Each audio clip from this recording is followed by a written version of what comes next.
최근에 한 분으로부터 이메일을 받았습니다. 자신을 위탁 판매 대량 등록 셀러라고 소개한 이분은 위탁 판매가 어느 정도 안정이 되니 평상시 관심 있었던 동남아 마케팅에 도전하고자 동남아 현지에 있는 인플루언서들을 만나볼 예정인데, 그에 앞서 동남아에 한국 상품을 판매하고 있는 셀러의 의견을 그의 리서치에 반영하고 싶다는 내용이었습니다. 저는 마케팅이란 말, 특히 온라인 마케팅, 인플루언서 마케팅에 의심을 갖고 있는 편입니다. 처음으로 판매를 시작하는 경우 마케팅은 비용이며 아직 판매도 없는데 돈부터 써야 한다는 거부감이 들다 보니 마케팅에 대한 생각이 제한적입니다. 게다가 네이버 스토어만 오픈해봐도 아시겠지만 정말 무수히 많은 마케팅 관련 이메일과 전화를 받게 되는데요. 이들과 몇 번 대화를 해보면 전문가 같은 인상을 받기에는 다소 모자람이 있어 신뢰가 잘 안 가기도 합니다. 왠지 사자가 판치는 듯한 그런 인상 말이죠. 경험도 실력도 없으니 이를 잘 분간하지 못하는 마케팅에 대한 무지성, 문해충인지라 보통은 이런 메일은 패스하는 편인데, 희한하게 이번 메일은 끌렸습니다. 그 이유는 마케팅보다는 위탁 판매 대량 등록에 관심이 갔기 때문입니다.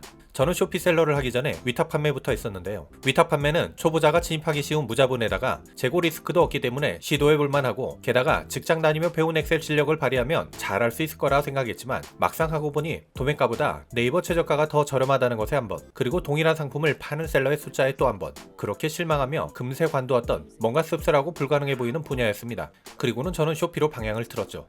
그런데 이분은 초반에 쇼피와 대량 등록을 저울질하다가 한정된 제품만 판매되는 쇼피보다는 대량 등록이 더 가능성이 있다고 생각했다고 합니다. 그래서 지금은 나름의 성과를 올리고 있고요. 그 대답에 뭔가 내공이 느껴지더군요. 그래서 이 양반과 통화를 하고 만나기로 약속을 했지만 코로나 등 이런저런 핑계로 결국 만남이 흐지부지 되었습니다.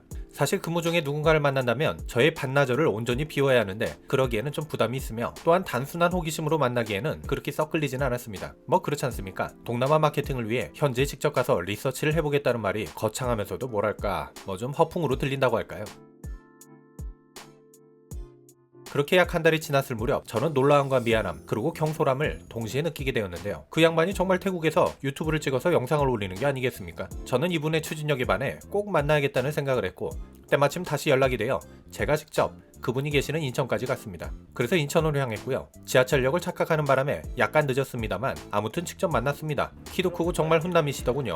물론 제가 개인은 아닙니다만 키 큰 남자만 보면 저도 끌리긴 합니다. 간단한 인사를 하고 카페에 가서 이런저런 이야기를 했습니다. 특히 대량 등록에 대해 이것저것 물어봤는데요. 역시 내공이 느껴지는 분이었습니다. 근데 마스크를 써서 긴가민가 했지만 저 같은 40대 아저씨의 느낌이 아닌 뭔가 프레시하고 활력이 느껴지는 분인지라 저 게이 아닙니다. 실례를 무릅쓰고 나이를 여쭤보니 20대 후반이시더군요.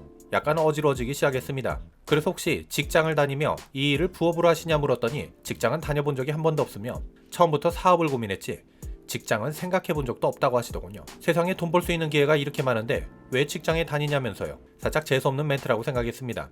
그러면서 동시에 나의 20대 후반은 어떠했는지도 생각해봤습니다. 어리버리한 놈이 직장에 막 들어가서 신입사원 교육을 받으면서 사장님 나오신다면 좋다고 물개 박수치던 그런 족밥 중에 상족밥이었는데요. 빨대 꼽힌 채 남 좋은 일만 하는 주제에 주인의식이니 경력개발이니 뭐 이런 되도 않는 쌉소리에 홀려 무려 10여 년간을 직장 노예로 월급 노예로 살아가며 이런 모든 사항을 마흔이 되어서야 깨달았던 저는 그런 평범한 녀석이었습니다. 근데 보통 저희 때는 그렇지 않습니까?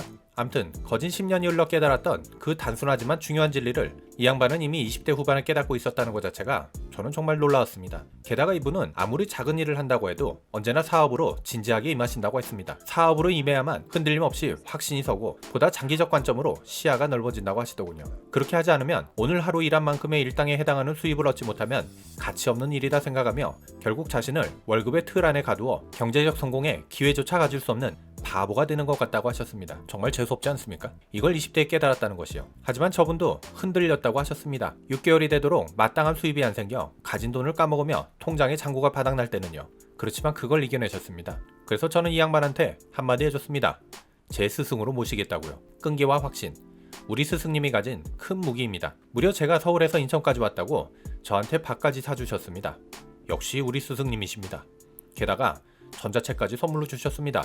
지난번 편의점 사장님만큼이나 이분도 정말 나이는 어리지만 배울 점이 너무나 많은 훌륭한 분이셨습니다. 그래서 우리 스승님과의 만남 이후 제가 지금 무엇을 하고 있는지 아십니까? 대량 등록을 다시 하고 있습니다. 이 대량 등록은 무작정 상품을 올리는 방식이 아니라 상품 제목과 사진 등을 한 땀 한 땀 만져주며 재가공, 즉 재편집하는 방식입니다. 이 업계에서는 이것을 가공 방식의 대량 등록이라고 하는데요. 이를 리셀러스, 플레이오토 등의 대량 등록 프로그램을 이용해 네이버, 쿠팡, 옥션 등등에 동시에 올리는 방법입니다. 우리 스승님께서 말씀하시길 이걸 최대한 빨리 우선 3,000개를 목표로 시원하게 조져줘야만 늘어나지 않고 결과를 빨리 볼 수 있다고 조언하십니다. 그래서 저는 하루에 100개씩 상품을 가공하며 1개월에 3,000개, 3개월에 9,000개를 목표로 해볼 생각입니다. 근데 막상 해보니 하루에 60개 이상을 하기가 정말 어렵습니다. 아직은 속도가 잘 나지 않네요. 하지만 이번에는 최소 6개월간은 돛 닦는다 생각하고 흔들림 없이 꾸준하게 해볼 생각입니다. 그럼 뭐라도 결론이 나겠죠. 그런데 다행스럽게도 고작 300개 올린 시점부터 주문이 들어오고 있습니다. 운빨이라 생각하지만 기분은 참 좋습니다. 이 대량 등록은 어느 정도 도달해서가 아니라 진짜 되는지 안 되는지 도전하는 저의 과정에 대해서 우리 사랑하는 구독자님들께 공유해드리도록 하겠습니다. 이상 하고 싶은 게 정말 많은 40대 초보셀러 지적 호기심이었습니다. 끝.